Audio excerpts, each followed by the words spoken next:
Penguins are super cute, and cute things are a good motivator for learning things that we don't necessarily want to practice. And brush control is a super important technique, but it is one of those things that's tedious to do. So we're going to paint some cute penguins together, and the penguins we're going to paint are going to be all focused on brush control. So these are going to be a bit different than those animals that I typically do with the big eyes. We're not even going to add eyes to these ones. The first thing we want to do is with a damp brush, dip straight into a dark color and load your brush up with it. Then we're going to take the very tip of that brush, touch it just barely, and then we're going to start to push down and make it a little bit thicker, get a bit of a head shape. Then from either side of that, we're just going to make these two kind of little swoopy down shapes. If you need to, don't forget to refill your brush with that dark color.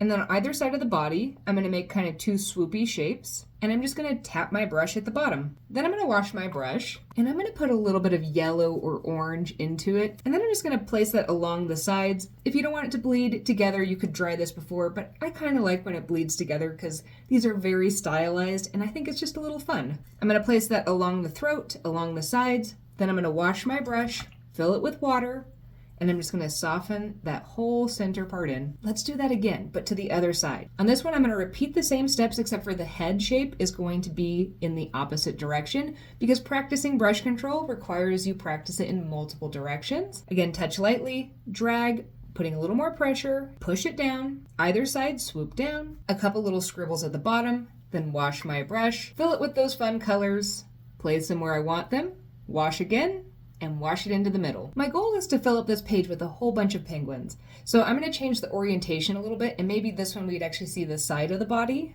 I'm not going to swoop down from both sides. I'm going to make a thicker stroke on one side, and then I'm going to have it poke out a bit for its little tail, and then scribble a bit for its feet. When I take that kind of neutral color or those bright yellows or oranges, place them down, wash my brush, and soften it into the belly. Now I want one that's facing directly on. So for this, I'm going to fill my brush with a dark color. I'm going to make a little cap.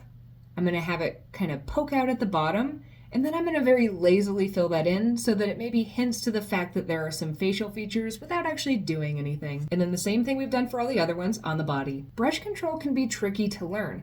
And doing something like this where you repeat this over and over and over again, they're going to get better every single time you paint one. And honestly, even if some of them don't turn out how you expected, because we're adding in a whole bunch on this page, we're going to kind of get that group photo effect where every single one looks a little better because they're all put in the context of being a bunch of penguins. So if you mess up on a couple, it's totally fine. I love it so much, and they're so cute. You barely notice you're practicing brush control.